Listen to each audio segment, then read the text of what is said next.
When my sister announced her engagement, it felt like the whole family had been waiting for that moment. The air buzzed with excitement, the kind of happiness that draped itself across everyone's faces, even those who were usually reserved. For months, preparations consumed every corner of our home. Dresses were chosen, venues booked, photographers scheduled, menus finalized, and countless late nights passed with whispered conversations about floral arrangements and seating charts. It was the type of whirlwind people expect when a family wedding is approaching, but for us, there was an added weight. My sister wasn't just marrying anyone. She was marrying into one of the most influential families in town. Her fiancé came from wealth, old money, the kind that carried invisible rules and expectations. To everyone else, this seemed like a blessing. My parents were thrilled, relatives gossiped proudly about the match, and my sister basked in the glow of being the center of attention. But beneath the polished exterior of our celebration, something felt off. A tension lingered whenever our families met, like an invisible thread pulling too tightly, waiting to snap. I noticed it in the way his mother scrutinized every detail, the way his father's smiles never quite reached his eyes, and the way my sister sometimes looked down when his family spoke, as if she were silently bracing herself. Still, weddings have a way of swallowing doubts beneath layers of joy, and soon enough, the big day arrived. The church was decorated with cascades of white roses and soft golden lights. The guests filled the pews in elegant suits and gowns, whispers of anticipation echoing against the high ceilings. As I stood near the front, watching the final preparations unfold, I felt pride more than anything else. My sister looked radiant, glowing in a way that only brides do, her dress a shimmering ivory masterpiece that seemed almost unreal. She held herself with poise, as though she had been preparing for this moment her entire life. The ceremony began, and everything appeared perfect. The music swelled, the air smelled of flowers and perfume, and even the sunlight streamed through the stained-glass windows, as though it had been orchestrated to bless the union. My sister walked down the aisle, eyes locked on her fiancé, her lips trembling with both nerves and excitement. Guests dabbed at tears, cameras clicked, and the atmosphere thickened with awe. It should have been the happiest moment of her life, but that was when I noticed something strange. Halfway through the vows, as the officiant's words echoed through the church, a man I didn't recognize slipped quietly into a back pew. His presence immediately stood out. He wasn't dressed like the others. His suit was plain, almost somber compared to the extravagance surrounding him. He didn't smile, didn't look around at the beauty of the scene. Instead, he fixed his gaze solely on my sister, his expression unreadable, a mixture of intensity and sorrow. At first, I dismissed it as nothing more than a curious guest or perhaps an acquaintance from her fiancé's family. But as the ceremony continued, my attention kept drifting back to him. Something about the way he watched her unsettled me. It wasn't admiration or casual observation. It was heavy, almost burdened, as though he carried a truth no one else knew. When the vows were completed and the kiss sealed their union, the guests erupted in applause, but the man in the back didn't move. He simply rose, slipped something into his jacket pocket, and walked out before anyone else noticed. His absence left me with an inexplicable unease, a sense that his presence had been deliberate, purposeful. The reception followed at an extravagant estate just outside the city. Chandeliers glittered above long banquet tables adorned with silverware and towering floral centerpieces. Laughter and music filled the air, champagne flowed, and guests lost themselves in celebration. For a while, I tried to push the memory of the strange man aside. This was my sister's day, after all, and I didn't want shadows clouding it. But then, as the night carried on, I found myself wandering into the quieter edges of the celebration.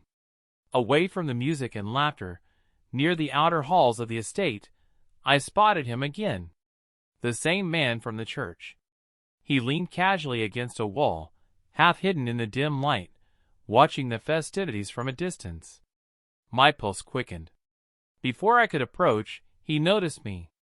His eyes met mine with startling sharpness, and for a moment, I froze under his gaze. Then, without a word, he reached into his pocket and pulled out an envelope. He held it out in my direction.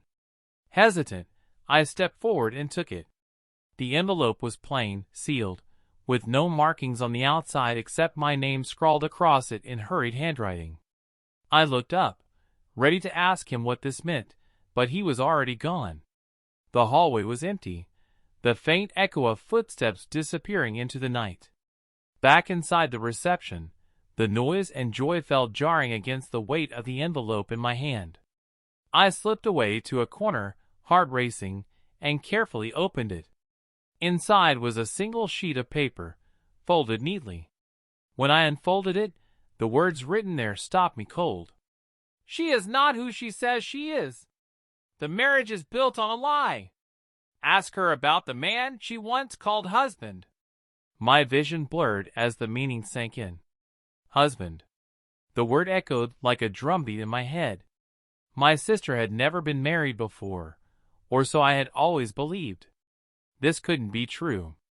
It had to be some kind of cruel joke, a twisted attempt to sabotage her wedding. But the certainty in the man's eyes, the deliberate way he had given me this note, suggested otherwise. I sat frozen, the laughter of the reception ringing in my ears as though from another world. Should I confront her? Should I tell her new husband? Or should I bury this secret and let her live the life she had chosen, regardless of the truth behind it? As the night wore on, the note burned in my pocket, its weight unbearable. Every time I saw my sister smile, every time I heard someone congratulate her, the words echoed louder. A lie. A hidden husband. A secret that had the power to unravel everything. That night, as I lay awake in my hotel room, I couldn't escape the thought that the stranger hadn't just given me a warning. He had handed me a responsibility, one that would drag me deeper into my sister's past than I ever wanted to go. And the worst part was, I wasn't ready for the answers I would find. The next morning, the envelope lay on the nightstand, as though it had been waiting for me to wake up.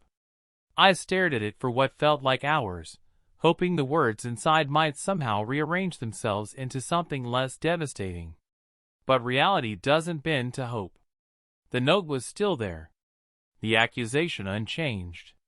When I finally dragged myself downstairs for breakfast, the family was buzzing with the afterglow of the wedding.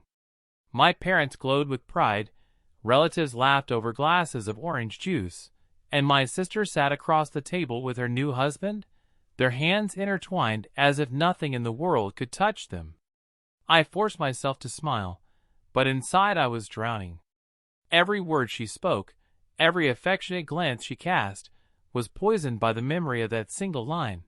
Ask her about the man she once called husband. I thought about confronting her right then, in front of everyone. But what would that accomplish? To shatter her marriage less than a day after it began? To expose her in front of the very people who had spent months celebrating her union? No. That would only destroy her, and perhaps me along with her. Instead, I waited. When the celebrations wound down and guests began leaving, I pulled her aside under the pretense of wanting a private conversation. Her smile faltered at my expression. I could see the worry flicker in her eyes, even before I said a word. "There's something I need to ask you," I whispered. She hesitated, her fingers tightening around her bouquet. "What is it?" I pulled the folded note from my pocket and handed it to her. For a moment, she didn't move. Then, slowly, she opened it. Her face drained of color. The paper trembled in her hands. "Where did you get this?" she asked, her voice barely audible. I told her about the man at the ceremony, about how he had slipped into the church and later pressed the envelope into my hand. I described his expression, the heaviness in his eyes, the way he had vanished without explanation. She listened in silence, her gaze fixed not on me but on the note. When she finally spoke, It was with a sigh that seemed to carry the weight of years. "It's true," she said. The world seemed to tilt. I had been clinging to the hope that it was all a mistake, that she would laugh at the absurdity and assure me of her innocence. But no. Her words sliced through me. "I was married once," she admitted. "It was a long time ago, before I met him. Before any of this. I never told you because it ended badly. Terribly. And I thought if I buried it deep enough, it would never resurface." Her voice broke. Tears gathered in her eyes, but she didn't wipe them away. "What happened?" I asked, my own voice hoarse. She looked at me then, really looked, as though deciding whether she could trust me with the truth. And then she told me everything. Her first marriage had been a mistake from the beginning. She had been young, impulsive, swept away by a man who promised her the world. He was charming, persuasive, and for a time, she believed he truly loved her. But behind closed doors, his charm gave way to cruelty. He controlled her, manipulated her, broke her down piece by piece until she felt like a shadow of herself. The marriage had lasted less than 2 years, but in that time, she had endured more pain than she ever admitted to anyone. Eventually, she found the courage to leave. Divorce papers were signed, her name legally untethered from his. She thought she had closed that chapter forever. "But secrets don't stay buried," she whispered. "Not really." The man at the wedding, she explained, must have known her ex-husband. Perhaps he was a friend, or perhaps he was sent. The note wasn't just a warning, it was a threat. A reminder that the past never truly disappears. I sat there in silence, absorbing her confession. My anger battled with empathy. Why hadn't she told me? Why hadn't she trusted us with her pain? But at the same time, how could I blame her? Secrets often feel safer when locked away, especially the kind that scar the soul. "What about him?" I asked carefully. "Does your husband know?" She shook her head. "No. I couldn't tell him. His family already sees me as beneath them. If he knew, I was afraid it would all fall apart." Her words pierced me. She had built her entire new life on silence, terrified that the truth would strip it all away. And now, here it was, clawing back to the surface. That night, I couldn't sleep. I kept replaying the man's face in my mind, the way he had looked at her, at me, as though daring us to face what she had hidden. If he knew the truth, then others might know too.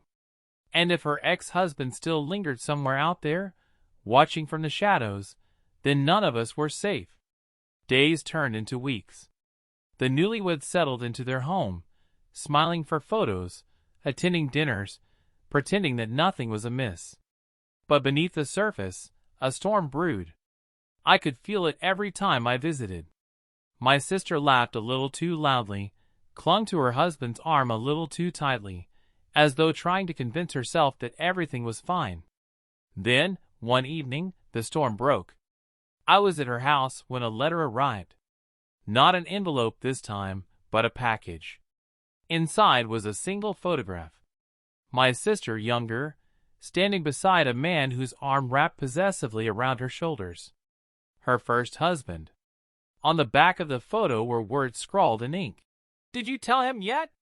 She collapsed when she saw it, her hands shaking uncontrollably. I held her, feeling her sobs rack through her body, knowing that the past she had tried so desperately to escape was now at our doorstep. We faced a choice.